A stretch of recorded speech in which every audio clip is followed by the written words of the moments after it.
Hello guys, मैं हूँ सपना CS एस्पिरेंट। और आज मैंने लेसन 1 का क्वेश्चन 5 सॉल्व किया था, जिसमें था कि अल्ट्रा वायरस और MOA और AOA के बारे में डिफाइन करना था।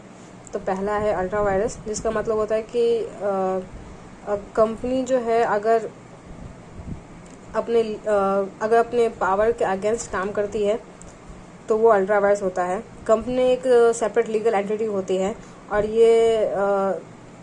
इसे जो पावर दिया गया उसके अंडर ही काम करना होता है। जैसे the company act 13, memorandum of association, articles of association, इन तीनों के अंदर रह के ही कंपनी को अपना काम करना होता है। अगर वो अपनी लिमिट क्रॉस करती है तो वो अल्ट्रा वायरस है और वो वाइड होगा। अगर कोई एक्ट कंपनीज एक्ट के अगेंस्ट है तो वो वाइड है और वो रेटिफाइड नहीं होगा, भले ही उस शेयर होल्डर क्यों ना बोले। Ultra vires the memorandum company का स्कोप और ऑब्जेक्ट होता है, डिफाइन करता है, और कंपनी को जो है उसके ऑब्जेक्ट के साथ ही काम करना होता है।